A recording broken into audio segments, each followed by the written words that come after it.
Assalamualaikum warahmatullahi wabarakatuh.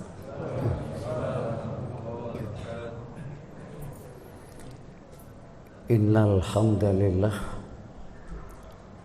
farada siyam Ramadan ala ummati khairil bariyah kama farada siyami ala jami'il umamil madiyati bisyara'i'is samawiyah wa anzala fihi al-Qur'an hudan linnas wa rahmatan lil ummatil islamiyah.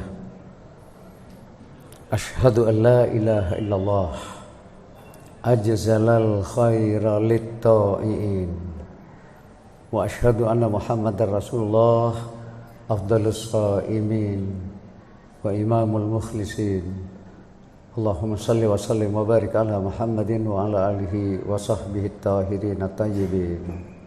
Amma ba'd.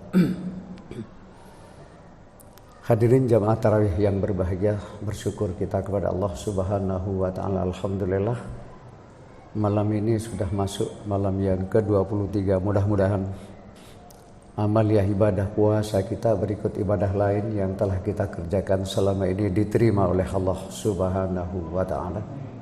Semoga salawat dan salam selalu dilimpahkan pada junjungan kita Rasulullah Muhammad sallallahu alaihi wasallam, kepada keluarga dan para sahabat. Hadirin para jamaah yang berbahagia, sebagaimana yang sudah ramai di medsos bahwa tahun ini Syawal pasti akan berbeda. Kalau tahun lalu Idul Adhanya berbeda, tahun ini Syawal dan Idul Adhanya akan berbeda. Itu tidak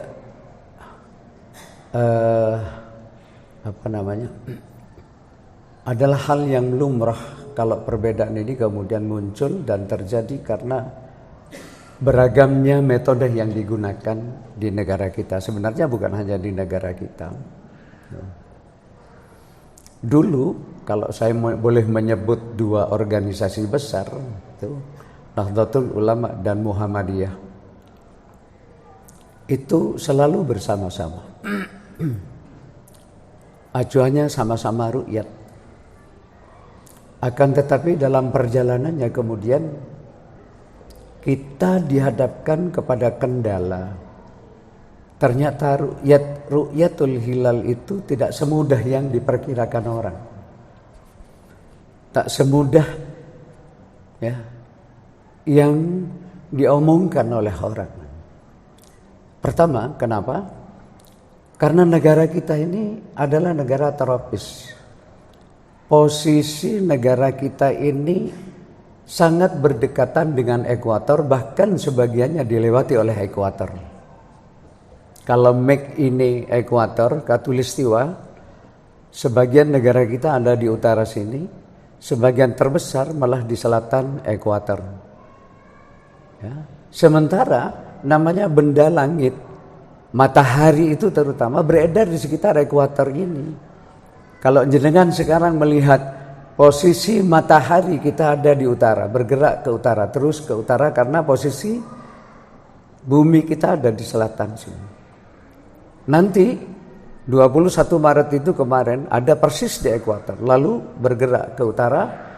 21 atau 22 Juni itu posisi matahari kita akan berada di posisi terjauh di utara, 23 derajat 27 menit dari ekuator. Nanti balik lagi 23 September berada di khatulistiwa, ekuator lagi. Lalu setelah itu 24 September terus bergerak ke selatan, maksimal nanti berada di selatan tanggal 22 Desember ya. Itu pasti selalu seperti itu. Nanti kembali lagi nyampe di sini 21 Maret. Sebagai akibat dari itu maka kemudian di negara kita ini pasti akan selalu ada yang namanya mendung gitu. Ya, pasti ada mendung. Susah sekali kita melihat langit kita ini tidak ada awan. Kalau di Mekah saya pernah menyaksikan biru betul. Sehingga pada saat bulan purnama itu kelihatan benda-benda langit itu lebih besar dari apa yang kita lihat di negara kita. Di negara kita tidak bisa. Sulit, memang meru'yah hilal itu sangat sulit. Oleh karena itu kalau kami praktikum membawa para mahasiswa kami ke Tanjung Kodok itu tidak untuk ngintip tanggal 1 karena itu mustahil. Selalu tanggal 2 dan belasan derajat, terakhir 15 derajat, dan itu tidak pernah berhasil. Tahun lalu ketika Idul Adha berbeda, jamaah kami di Rewin, karena saya tinggal di Rewin, satu komplek dengan Pak Salam besok yang akan ceramah ini. Kebetulan satu profesi dengan saya. Ada 50 orang, satu bus saya bawa ke Gresik, ke Condrodipo. Meru'yat tanggal berapa Pak? Tidak meru'yat tanggal 1 Dzulhijjah, bukan. Tetapi tanggal 3, malam tanggal 4. Sudah malam tanggal 4. Ketinggian hilalnya saya hitung itu kurang lebih 42 derajat. Saya nyampe di Condrodipo, saya tanya. Karena di Condrodipo itu lokasi Ru'yatul Hilal itu dikelola oleh ranting Nahdlatul Ulama. Di sana itu saya tanya kepada pengurusnya, berapa hitungan sampean Mas? Dia menjawab 42 derajat Pak. Oke, kita meru'yat di sini. Apa ya? Di situ sudah ada teleskop, sudah diarahkan ke titik bulan bakal muncul. Hadirin para jamaah yang berbahagia, 1 derajat ketinggian hilal itu sama dengan 4 menit waktu. Jadi andai kata terlihat pada saat itu hilal 42 derajat itu jadi hampir 3 jam. 1 jam 15 derajat. Ya Pak, jadi kalau 30 derajat 2 jam, 42 derajat hampir 3 jam. Tapi apa yang terjadi? Tidak ada hujan, tidak ada gerimis.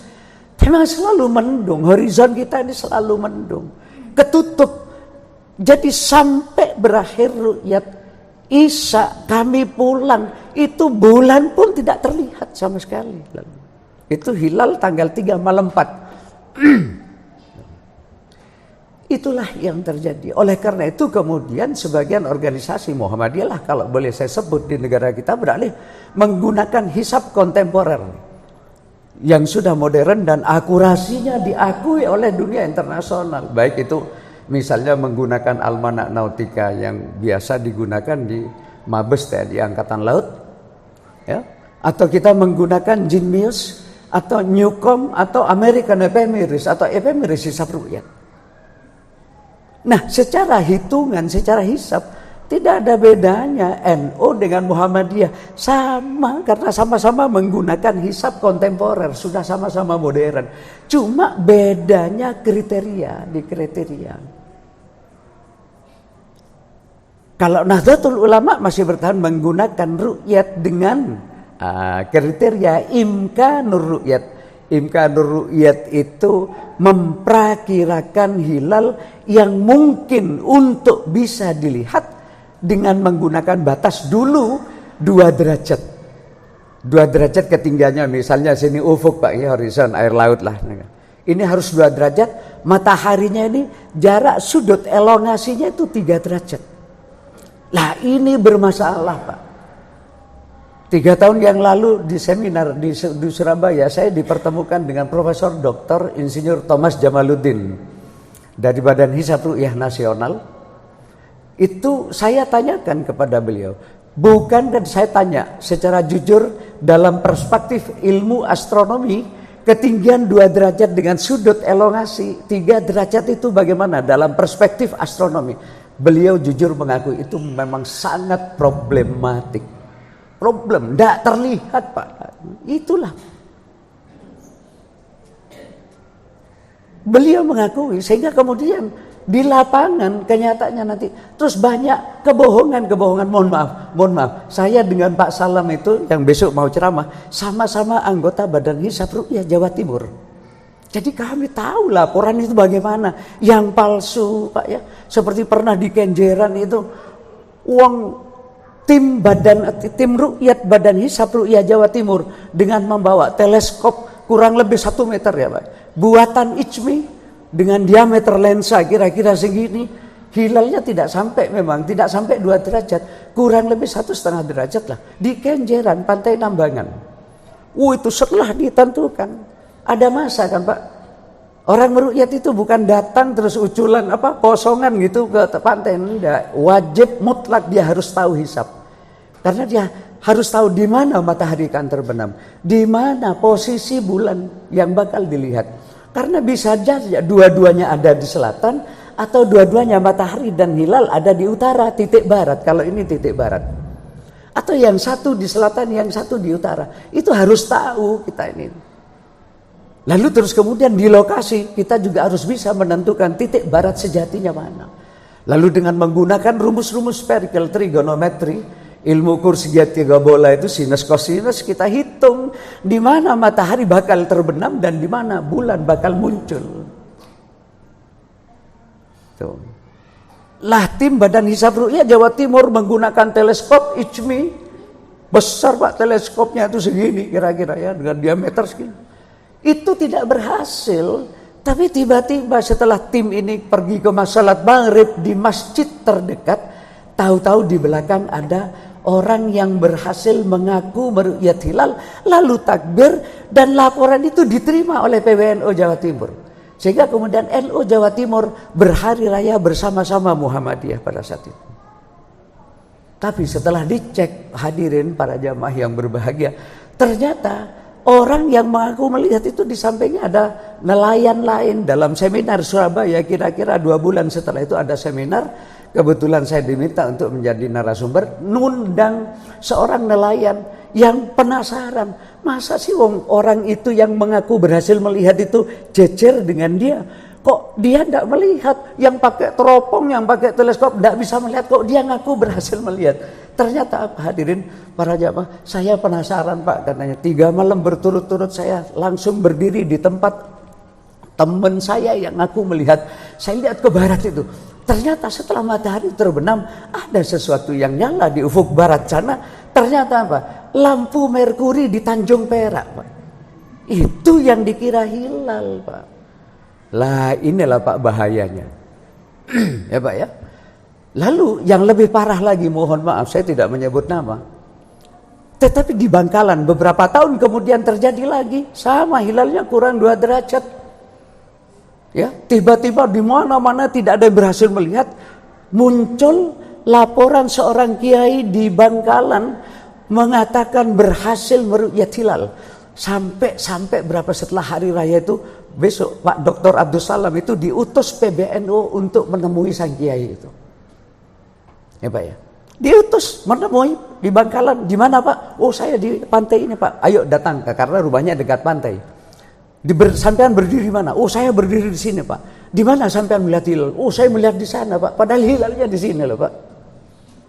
Jam berapa sampean melihat? Ada waktu.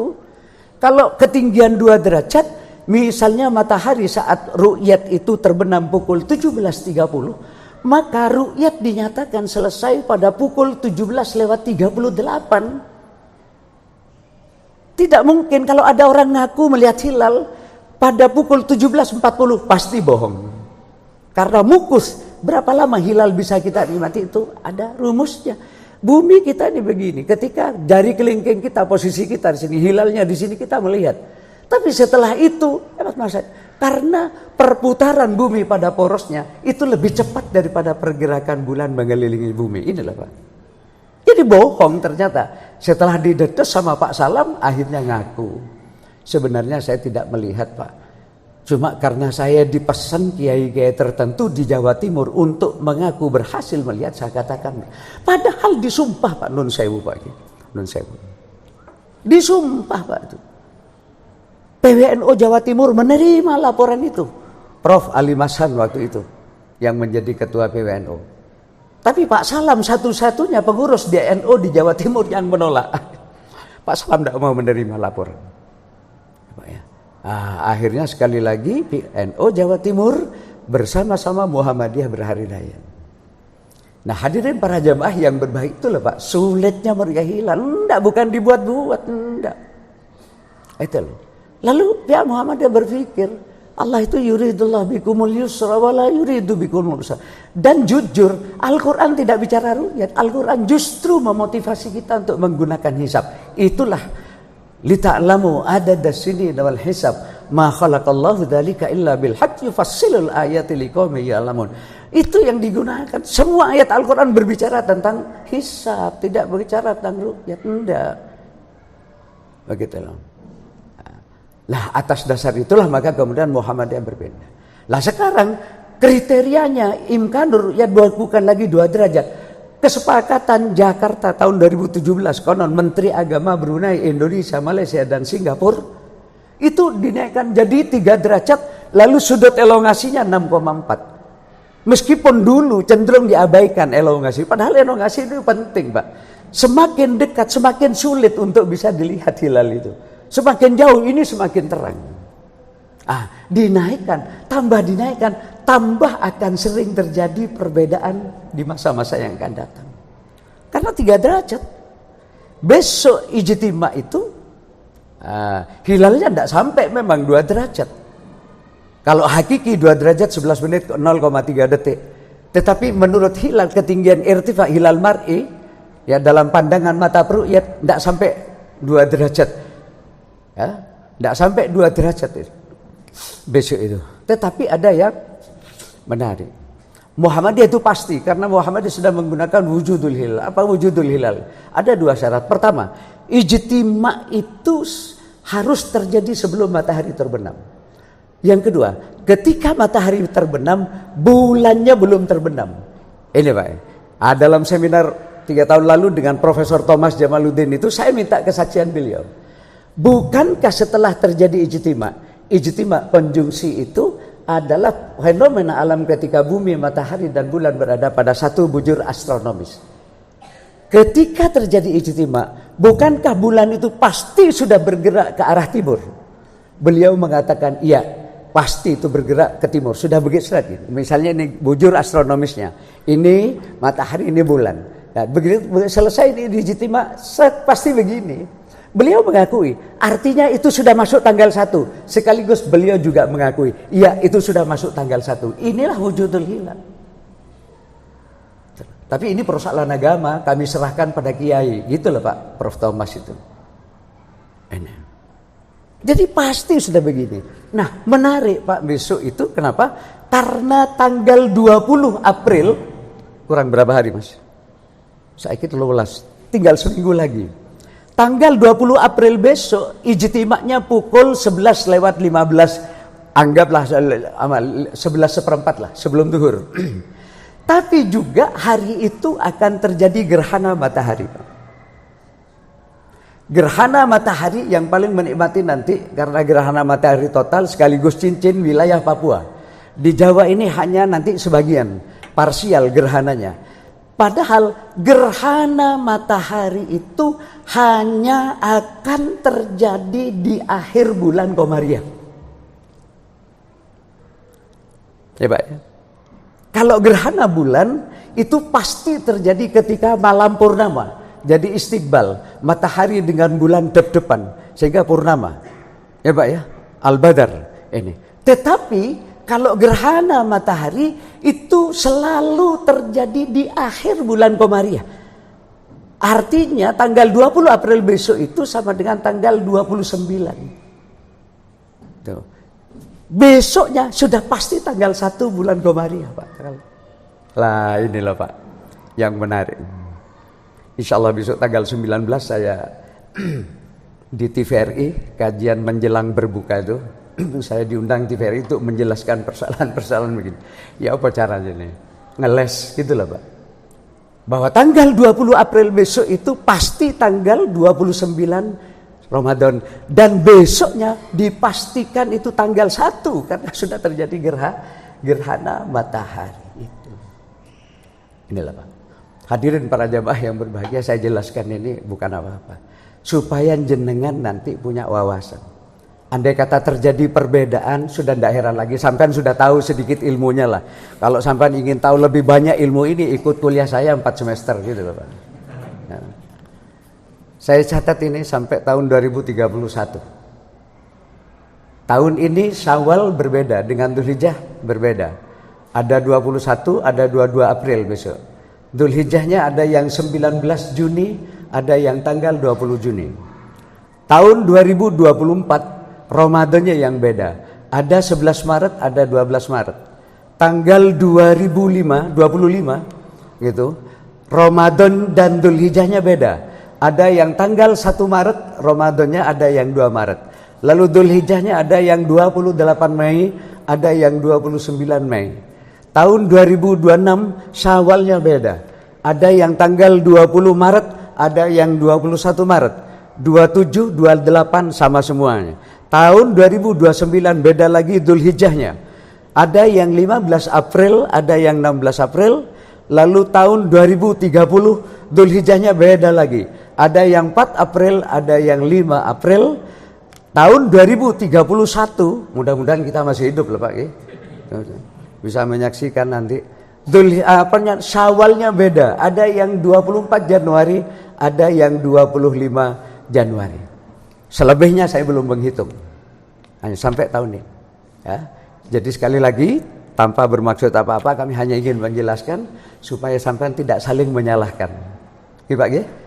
Jadi tahu, oh ya kenapa berbeda ya, inilah persoalannya. Tidak perlu saling menyalahkan. Sampai yakin 21 silakan 21. Tidak yakin 22 ya silakan, asal jangan 25 Pak, sangat salah kalau. Ya. Aku luka lihat astaghfirullahaladzim li walakum. Lebih kurangnya mohon maaf. Mari kita tutup bersama-sama dengan doa kafaratul majlis. Subhanakallahumma wa bihamdika asyhadu an la ilaha illa anta astaghfiruka wa atubu ilaik. Lebih kurangnya mohon maaf. Billahil hidayah wa taufiq. Assalamualaikum warahmatullahi wabarakatuh.